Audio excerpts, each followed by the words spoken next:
7 o'clock in the evening, watching something stupid on TV. I'm so fucking bored. My wife comes in the room and sees me, and she says, "Use a bridge." And I say, "Eat, do, and do." I say, "It's getting late. What you wanna do for dinner?"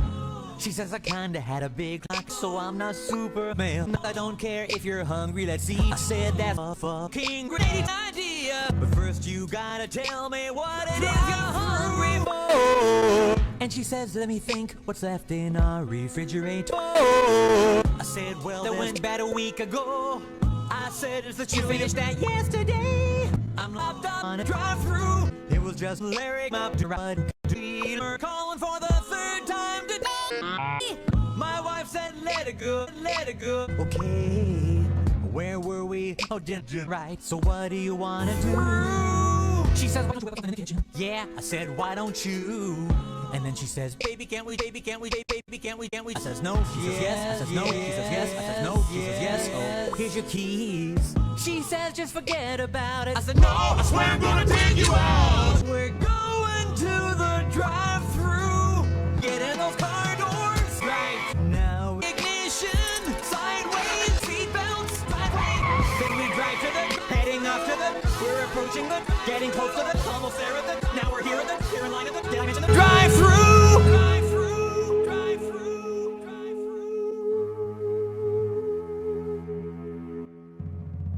Me and her, cars in front of us, cars in back of us, all just waiting to order. There's some idiot in a Volvo with his brights on behind me. I lean out the window and scream, "Hey, don't ruin this shit for me." My wife says maybe we should park, we could just go eat inside. I said, "I'm so tired of you work shit." Now a woman on a speaker box is saying, "Can I take your order, please?" I said, "Yes, indeed, you certainly can. We'd like 2 hamburgers with onions and cheese." Then my wife says, "Baby, hold on, I've changed my mind.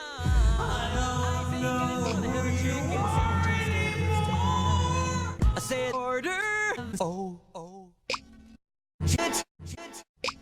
And that's all I could say. But she says, "Wait a minute. Oh, no."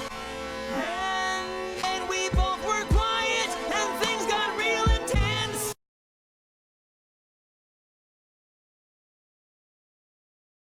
One new next window, please tell me $5.82. I got a little bored, so I turned on the radio. This is Peter Griffin, and you're listening to Book Talk on WRNI.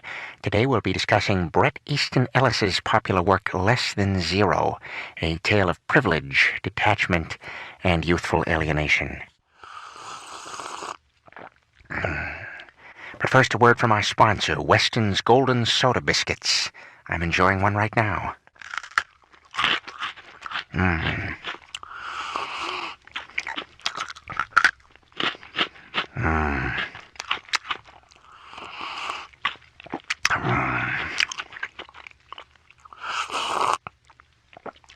Click, turned it off because my wife was getting a headache.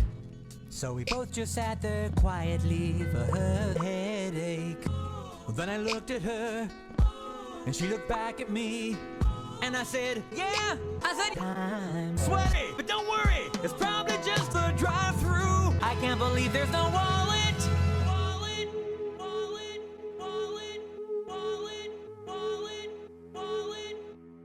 And the lady at the window's like, well, that'll be $5.82.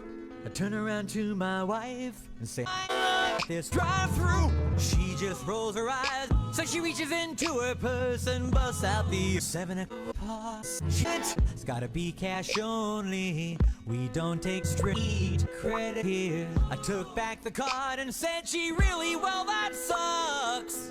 And that's when I found out my wife was only carrying $3. Just help me to find some change. Now the lady at the window's a strange. I said, "Now hold your fucking horses, lady. We won't be long." Frozen on her face, she screams, "You know, living really, hungry, really, you know what?"